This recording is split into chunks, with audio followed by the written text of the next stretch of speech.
Hi, I'm Tara, also known as the Survivor on Fire. Thank you so much for joining me. So this is a really personal project for me.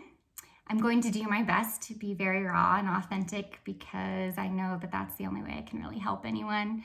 And although this is difficult, I don't think it can be any more difficult than my 20-year marriage to a narcissist. So my goal here is to share everything I've learned, hopefully make my own trauma and experiences worthwhile and beneficial to other people. My first hope is that I can spare anyone some of the difficulty and trauma I experienced and hopefully help them get out before they experience any more. So my personal story is that I was in a 20-year marriage that was extremely unhealthy and unhappy. After 7 years of couples counseling, which was doing absolutely no good, and after attempting everything else I could think of to try to make my marriage work, which was completely unsuccessful, my two beautiful children saved my life. I was talking to a friend the other night, and he said, your story sounds just like a Dateline episode, except yours has a happy ending.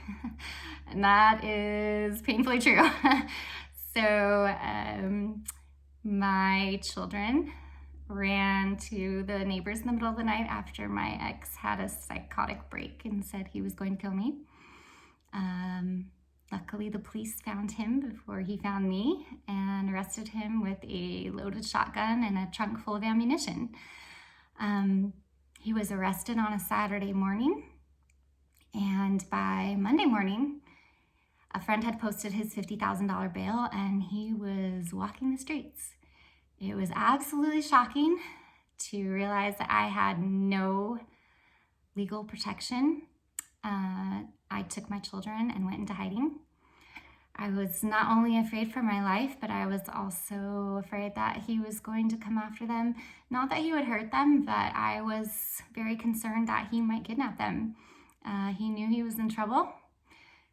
And obviously he was in a very volatile state, and I really didn't know what he was capable of at that point. And seeing the extreme lack of protection available to me, it was really eye-opening. And I can't imagine anyone outside of that kind of a situation would have any idea how difficult it is to get legal and criminal protection from people who wish to harm you. So my goal now is to provide the kind of information that makes it possible for people to protect themselves if they are in a similar circumstance. The number one question I get asked when I talk to anyone about narcissistic abuse is, why did you stay so long? Or how does a well-educated, intelligent person fall for a narcissist in the first place? The answer is they are very good at what they do. And although sociopaths and narcissists come in different packaging, the techniques of manipulation and the tools they use are all the same. And it took me a very long time to understand what was happening in my relationship. The fact is that those of us that aren't narcissists or sociopaths have brains that work very differently. Narcissists and sociopaths are simply wired in a different way. And we can't imagine that anyone would want to harm us. We can't imagine that other people would wish to exert power over us or undue influence, and yet that is the case. It was interesting to me to see how often victims are blamed in our society, and victim shaming, victim blaming is a real occurrence, and it is extremely detrimental to those of us that are actually going through circumstances similar to this. Victims do exist, perpetrators do exist, and telling someone they are playing the victim is probably one of the worst things you can do, along with telling someone they are strong and they can get through it, because the last thing on earth I felt was strong. I understand what it's like to live in a space where you are simply trying to survive every day. And that was definitely my MO for a very long time. And this is the last place you are going to receive any judgment, because whether you are drinking too much or over medicating or eating too much or not eating at all, which was the route I went down, or self-harming or suicidal, those are perfectly legitimate, understandable reactions to narcissistic abuse. And I understand. I've been there, and my goal now is to be there for you. If you are in a similar circumstance, I will not judge you. The first goal is survival, especially if you have children, because the last thing on earth you want to do is leave your children with a narcissist or sociopath as their only parent. And the other question I get asked is, why did you stay so long? And the answer is, I was afraid. I was absolutely afraid for my life. I knew how volatile my ex could be. And as it turns out, that fear was completely justified. As I said, we went through 7 years of couples counseling, several therapists, because every time a therapist said something my ex didn't like, we had to find a new one. And yet every single therapist we saw at some point pulled me aside and said, you need to leave. This is extremely dangerous. And it took me about 7 years before I got to the point that I was ready to do that. And when I finally did, I said to my own therapist, okay, I'm ready to go, but what do I do? How do I get out? He's gonna hurt me. He's gonna freak out. And my therapist said, oh, I don't know. Like, it's not really my area of expertise. And unfortunately, it didn't seem to be anyone's area of expertise. The only advice I got was, well, take your kids and go to a women's shelter, which is, maybe even more terrifying than leaving a narcissist. The last thing on earth I could imagine doing was taking my kids out of school, taking my kids out of the only home they'd ever had, leaving my business and my very successful career to live in a women's shelter. And so I went about the process of trying to maintain my home, maintain my career, maintain my business, and it all fell apart. So I will not minimize the cost of getting out of that kind of a situation. It did cost me my career. It did cost me my business. It did cost me my home. And it was extremely traumatic, but it was not as awful as living every day in an abusive relationship. And I can tell you that it is worth it. There is no price you can put on freedom. There is no price you can put on emotional health. And luckily, I was able to get full custody of both my children and move halfway across the country to find some peace and reestablish a life for us and get help for the anxiety and PTSD that we all experienced following such traumatic events. And now we are a very happy little threesome. And I can tell you that life is so much better on the other side. No matter the cost, there is nothing you could do to make me go back.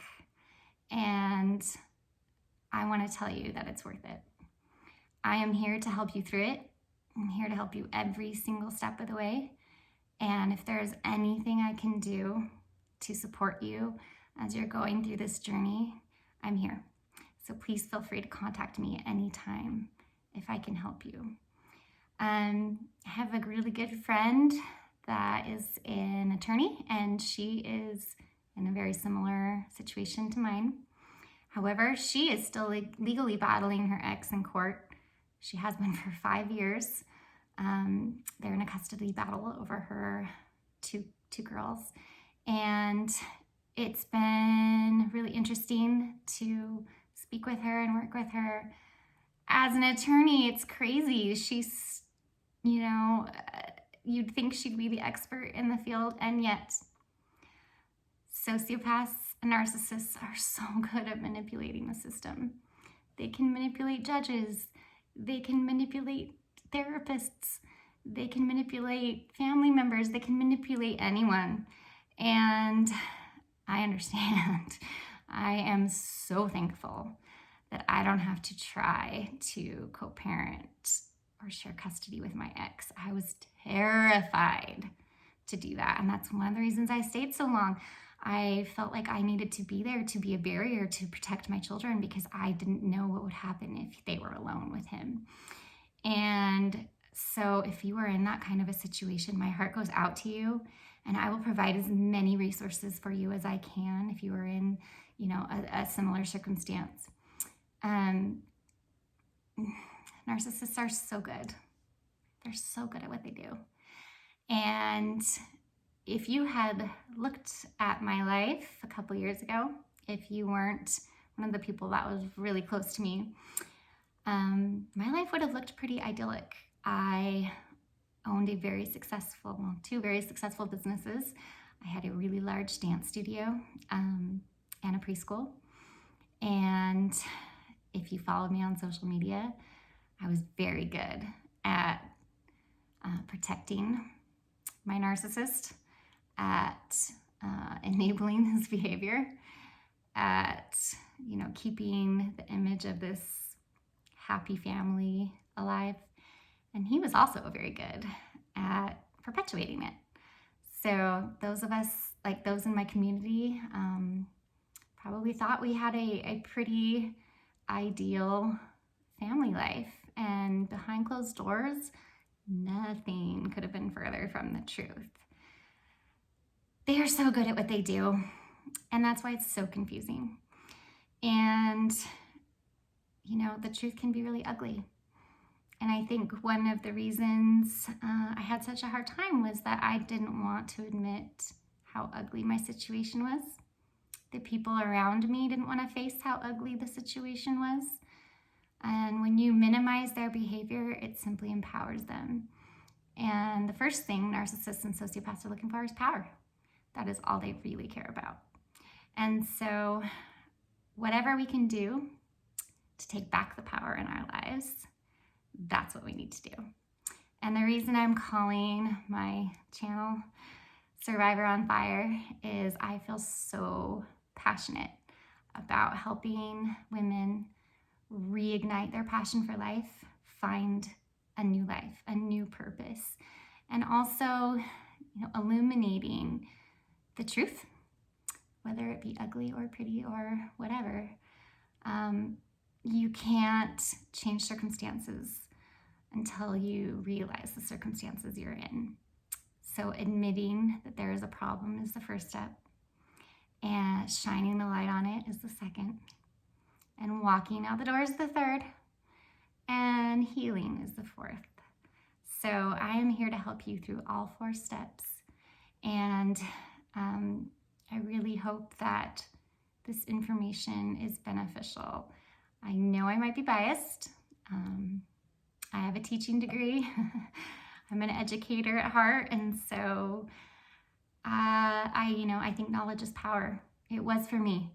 There's no way I could have gotten out without understanding what was happening. And so my goal now is just to provide that education, to provide that knowledge, to spread it as wide and far as I possibly can. So if you are in a situation similar to mine, or if you have a loved one or a friend that you think might be a victim of narcissistic abuse, really hope that you'll share this content or listen to it yourself. There are definitely things that friends and family members can do to be really helpful, to be saviors in this kind of a situation. And there are things you might do that might not be as beneficial as you think, although you might have the best intentions. So hopefully I can give you some really concrete tools and tips and advice on what you might do to increase the quality of your life today, on how you might, just survive day to day, on how you might start to plan ahead. Make a plan how you're going to get out and how to minimize the trauma to yourself and to your children if that's your circumstance, and how to help those around you help you. So please feel free to share this information if you think it might be helpful to anyone you love. And please stay tuned, because I will be sharing a lot of helpful information about narcissism, sociopathy, what the difference is between the two, what narcissistic abuse looks like, how to recognize if you're in a relationship that you have to get out of because there's no chance it's going to get better, what red flags to look for if you are in a new relationship and you're not sure if it's healthy. As I said, narcissists and sociopaths are incredibly skilled. And the only way we can protect ourselves is to armor ourselves with the knowledge we need to protect ourselves from perpetrators. So thank you so much for joining me. I really hope that you will find the information I share helpful.